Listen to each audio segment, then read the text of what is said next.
أعوذ بالله من الشيطان الرجيم بسم الله الرحمن الرحيم وإذ قال ربك للملائكة إني جاعل في الأرض خليفة قالوا وتجعل فيها من يفسد فيها ويسفك الدماء ونحن نسبح بحمدك ونقدس لك قال إني أعلم ما لا تعلمون اور اس وقت کا تذکرہ سنو جب تمہارے پروردگار نے فرشتوں سے کہا کہ میں زمین میں ایک خلیفہ بنانے والا ہوں۔ وہ کہنے لگے کیا آپ زمین میں ایسی مخلوق پیدا کریں گے جو اس میں فساد مچائے اور خون خرابہ کرے، حالانکہ ہم آپ کی تسبیح اور حمد و تقدیس میں لگے ہوئے ہیں۔ اللہ نے کہا میں وہ باتیں جانتا ہوں جو تم نہیں جانتے۔ آیت نمبر 22 میں صرف اللہ تعالیٰ کی عبادت واجب ہونے کی نہایت مختصر اور سادہ مگر مضبوط دلیل دی گئی تھی کہ جس نے تمہیں پیدا کیا وہی عبادت کا مستحق ہے۔ آیت نمبر 28 میں کافروں کے کفر پر تعجب کا اظہار بھی اسی بنا پر کیا گیا تھا۔ اب انسان کی پیدائش کا پورا واقعہ بیان کر کے اس دلیل کو مزید پختہ کیا جا رہا ہے۔ آیت میں خلیفہ سے مراد انسان ہے، اور اس کے خلیفہ ہونے کا مطلب یہ ہے کہ وہ زمین میں اللہ تعالیٰ کے احکام پر خود بھی عمل کرے اور اپنی طاقت کے مطابق دوسروں سے بھی عمل کروانے کی کوشش کرے۔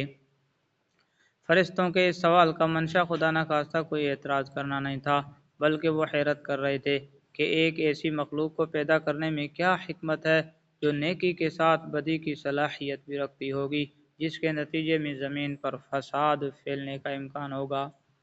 مفسرین نے یہ بھی بیان کیا ہے کہ انسان سے پہلے زمین پر جنات پیدا کیے گئے تھے اور انہوں نے آپس میں لڑ کر ایک دوسرے کو ختم کر ڈالا تھا۔ فرشتوں نے سوچا کہ شاید انسان کا انجام بھی ایسا ہی ہو۔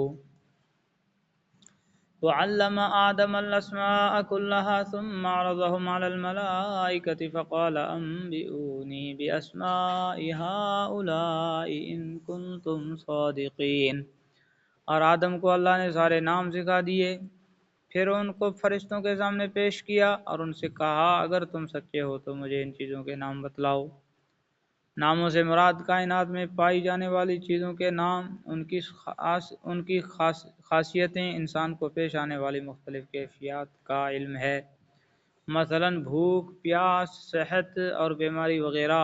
اگرچہ آدم علیہ السلام کو ان چیزوں کی تعلیم دیتے وقت فرشتے موجود تھے، لیکن چونکہ ان کی فطرت میں ان چیزوں کی پوری سمجھ نہیں تھی، اس لیے جب ان کا امتحان لیا گیا تو وہ جواب نہیں دے سکے،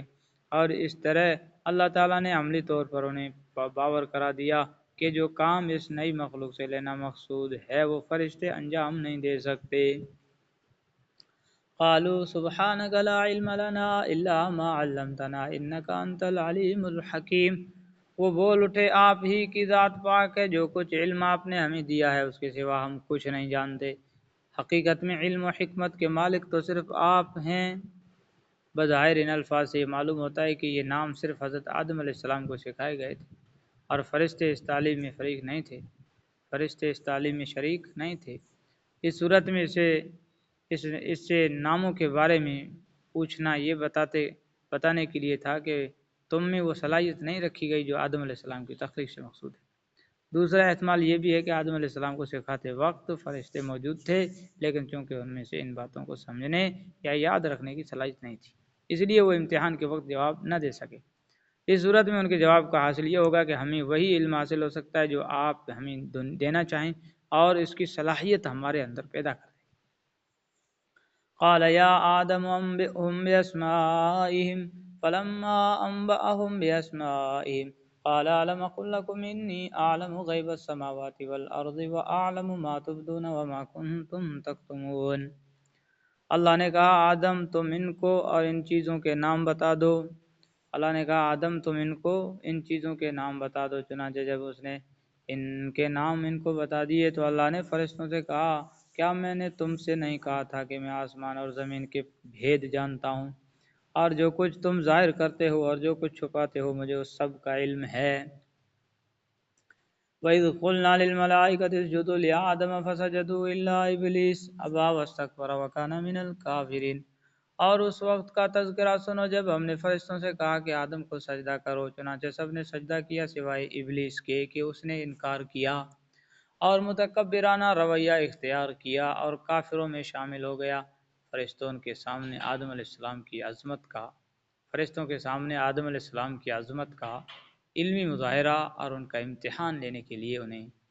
آدم علیہ السلام کو سجدہ کرنے کا حکم دیا گیا۔ یہ سجدہ عبادت کا نہیں، تعظیم کا سجدہ تھا، جو بعض پچھلی شریعتوں میں جائز تھا، بعد میں تعظیم کے لیے بھی اللہ تعالیٰ کے سوا کسی اور کو سجدہ کرنے کی سختی سے ممانعت کر دی گئی تاکہ شرک کا کوئی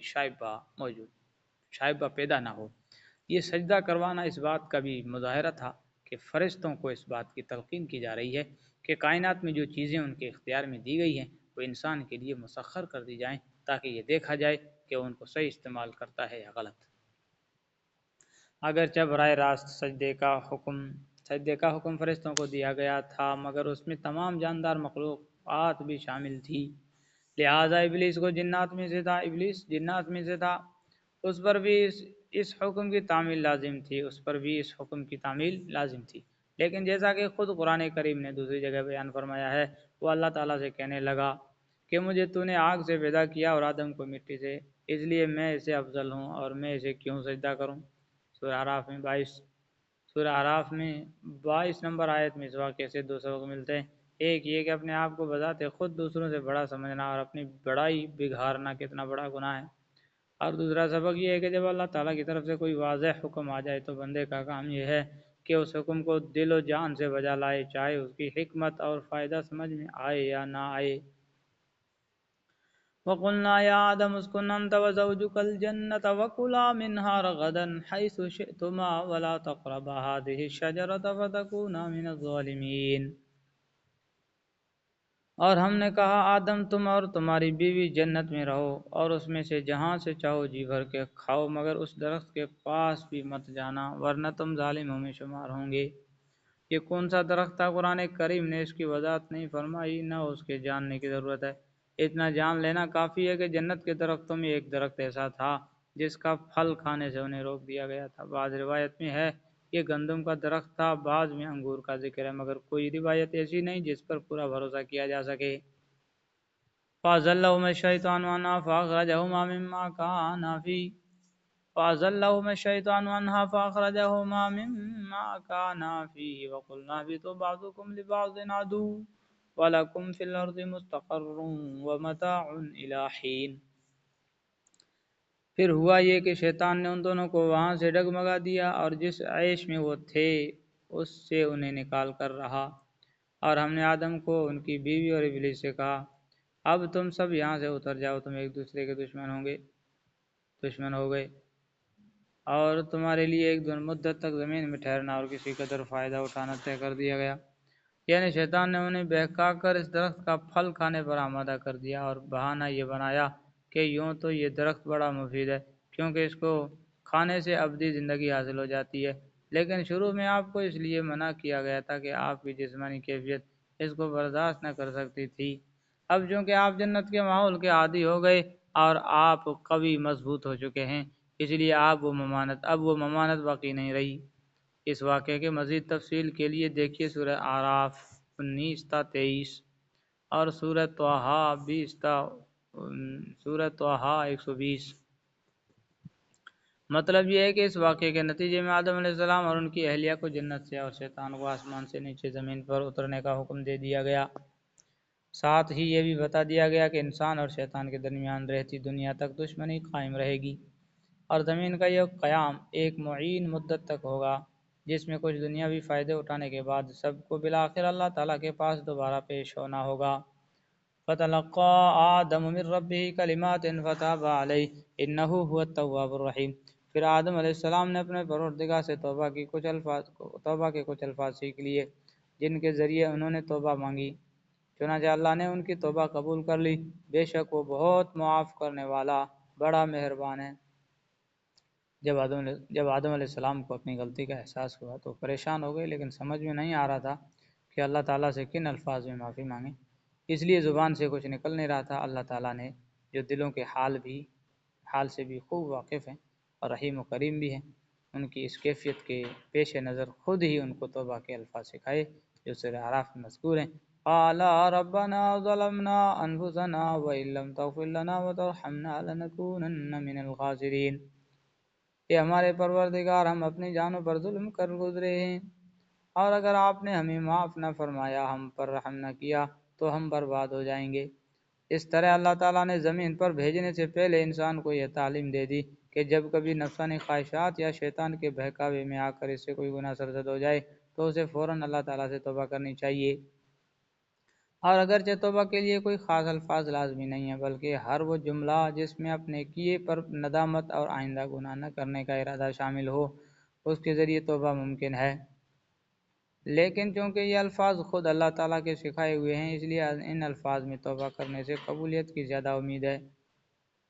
یہاں یہ بات بھی سمجھنے کی ہے کہ جیسا کہ پیچھے آیت نمبر 30 میں واضح ہوتا ہے، اللہ تعالیٰ نے شروع ہی سے آدم علیہ السلام کو زمین پر اپنا نائب بنا کر بھیجنے کے لیے پیدا فرمایا تھا، لیکن زمین پر بھیجنے سے پہلے انہیں جنت میں رکھنے اور اس کے بعد کے واقعات کا تکوینی مقصد بظاہر یہ تھا کہ ایک طرف حضرت آدم علیہ السلام جنت کی نعمتوں کا خود تجربہ کر کے دیکھ لیں اور ان کی اصل منزل کیا ہے، اور زمین پر پہنچنے کے بعد اس منزل کے حصول میں کس قسم کی رکاوٹیں پیش آ سکتی ہیں اور ان سے نجات پانے کا کیا طریقہ ہوگا۔ چونکہ فرشتوں کے مقابلے میں انسان کا امتیاز ہی یہ تھا کہ اس میں اچھائی اور برائی دونوں کی صلاحیت رکھی گئی تھی، اس لیے ضروری تھا کہ اسے زمین پر بھیجنے سے پہلے ایسے تجربے سے گزارا جائے۔ پیغمبر چونکہ معصوم ہوتے ہیں اور ان سے کوئی بڑا گناہ سرزد نہیں ہو سکتا، اس لیے حضرت آدم علیہ السلام کی یہ غلطی در حقیقت اجتہادی غلطی تھی، یعنی سوچ کی یہ غلطی کہ اللہ تعالیٰ کے حکم کو شیطان کے بہکانے سے ایک خاص وقت تک محدود سمجھ لیا، ورنہ اللہ تعالیٰ کی کھلی نافرمانی کا ہرگز ان سے تصور نہیں کیا جا سکتا۔ تاہم چونکہ یہ قصور بھی ایک پیغمبر کی شایان شان نہ تھا، اس لیے اسے بعض آیات میں گناہ یا حکم عدولی سے تعبیر کیا گیا اور اس پر توبہ کی تلقین فرمائی گئی۔ ساتھ ہی زیر نظر آیت میں یہ واضح کر دیا گیا کہ اللہ تعالیٰ نے ان کی توبہ قبول فرما لی، اور اس طرح عیسائی عقیدہ کی تردید فرما دی، جس کا کہنا یہ ہے کہ عیسائیوں کا کہنا یہ ہے کہ آدم علیہ السلام کا یہ گناہ ہمیشہ کے لیے انسان کی سرشت میں داخل ہو گیا تھا، جس کے نتیجے میں ہر بچہ ماں کے پیٹ سے گنہگار پیدا ہوتا ہے، اور اس مشکل کے حل کے لیے اللہ تعالیٰ کو اپنا بیٹا دنیا میں بھیج کر اسے قربان کرنا پڑا تاکہ وہ ساری دنیا کے لیے کفارہ بن سکے۔ قرآن کریم نے دو ٹوک الفاظ میں اعلان فرما دیا کہ اللہ تعالیٰ نے ان کی توبہ قبول فرما لی تھی، اور اس لیے نہیں کہ وہ گناہ باقی رہا تھا، نہ اس کے اولاد آدم علیہ السلام کی طرف منتقل ہونے کا سوال ہے، کیونکہ اللہ تعالیٰ کے قانون عدل میں ایک شخص کے گناہ کا بوجھ دوسرے کے سر پر نہیں ڈالا جاتا۔ قُلْنَا اهْبِطُوا مِنْهَا جَمِيعًا فَإِمَّا يَأْتِيَنَّكُم مِّنِّي هُدًى فَمَن تَبِعَ هُدَايَ فَلَا خَوْفٌ عَلَيْهِمْ وَلَا هُمْ يَحْزَنُونَ۔ ہم نے کہا اب تم سب یہاں سے اتر جاؤ، پھر اگر میری طرف سے کوئی ہدایت تمہیں پہنچے تو جو لوگ میری ہدایت کی پیروی کریں گے ان کو نہ کوئی خوف ہوگا اور نہ وہ کسی غم میں مبتلا ہوں گے۔ والذین کفروا وکذبوا بآیاتنا اولئک اصحاب النار هم فیہا خالدون، اور جو لوگ کفر کا ارتکاب کریں گے اور ہماری آیتوں کو جھٹلائیں گے وہ دوزخ والے لوگ ہیں جہاں وہ ہمیشہ رہیں گے۔